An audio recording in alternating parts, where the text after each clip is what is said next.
Halo kawan sejarah, berjumpa lagi dengan channel Sekilas Sejarah. Channel yang membahas secara singkat tentang peristiwa dan tokoh-tokoh sejarah.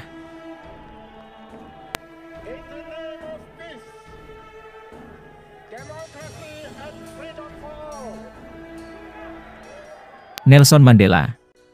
Nelson Mandela adalah tokoh utama bangsa kulit hitam Afrika Selatan dalam perlawanan terhadap kebijakan politik apartheid yang diberlakukan oleh warga kulit putih di Afrika Selatan.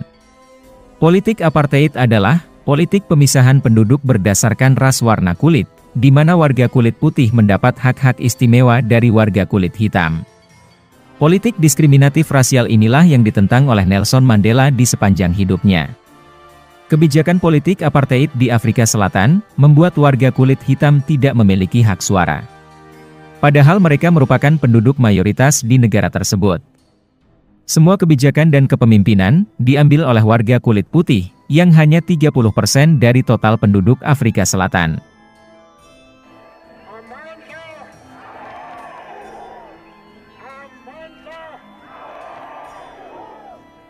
Mandela lahir di sebuah desa bernama Kuno, di Afrika Selatan. Ia lahir dengan nama Nelson Rolihlahla Mandela. Di tengah keterbatasan karena diskriminasi politik apartheid yang menimpa bangsanya, ia beruntung bisa mengenyam pendidikan formal modern. Bahkan ia berhasil meraih gelar sarjana. Karir politik Mandela sendiri dimulai tahun 1944 ketika ia masuk ke dalam African National Congress, atau ANC.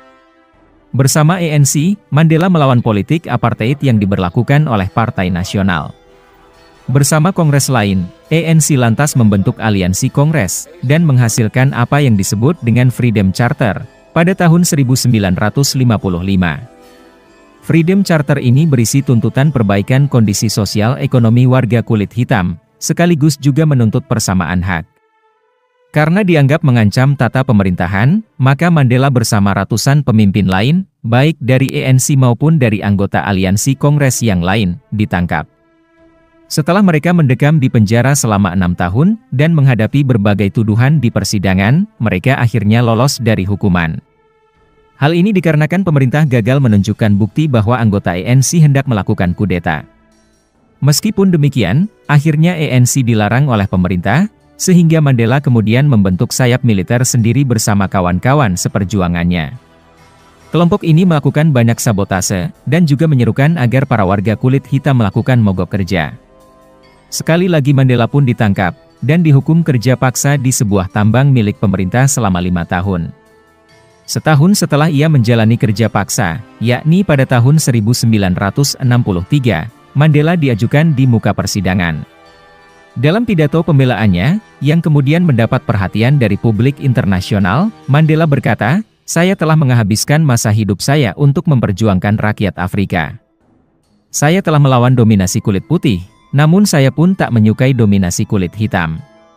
Saya mengidamkan semua orang dapat tinggal bersama, harmonis, dengan hak-hak yang sama, dalam alam kebebasan yang demokratis. Saya siap jika untuk ini saya harus mati." Penutup dalam pembelaan Mandela ini membuat dunia internasional tersentak. PBB dan beberapa negara mendesak untuk pemerintah Afrika Selatan membebaskan Mandela. Namun pengadilan hanya meringankan hukuman Mandela, dari hukuman mati menjadi hukuman seumur hidup. Terhitung sejak tahun 1963 sampai 1990, atau 27 tahun, Mandela mendekam di penjara. Meskipun demikian, selama di penjara, reputasinya terus berkembang di mata internasional. Sebenarnya pada tahun 1985, Presiden Botha, oleh karena tekanan internasional, ia sempat bernegosiasi untuk membebaskan Mandela. Botha mengajukan syarat bagi pengikut-pengikut Mandela, agar menghentikan serangan-serangan sabotase yang sering mereka lakukan.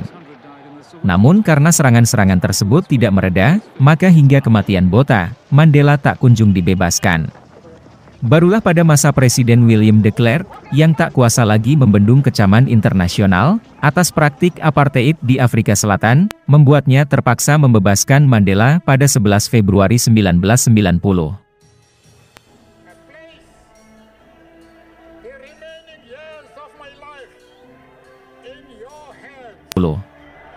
tahun setelah pembebasannya, Mandela berhasil menjadi presiden kulit hitam pertama Afrika Selatan pada pemilu demokratis yang pertama pula. Ia menjabat presiden selama 5 tahun, sampai tahun 1999. Ia berhasil memulihkan kembali hak-hak bagi warga kulit hitam, yang di sepanjang abad 20, mengalami diskriminasi dari warga kulit putih. Yang menjadikan sosok Mandela menjadi luar biasa adalah, ia tak membalas dendam terhadap diskriminasi, yang pernah dilakukan warga kulit putih kepada warga kulit hitam termasuk padanya. Seperti yang pernah ia sampaikan di dalam pembelaannya, ia tak suka melihat dominasi suatu ras terhadap ras yang lain. Ia menghendaki kesetaraan hak dan kehidupan bersama yang harmonis. Pasca pensiun menjadi presiden, ia memilih kehidupan yang tenang bersama keluarganya. Tak terhitung berapa penghargaan yang telah diterima oleh Mandela. Salah satunya adalah penghargaan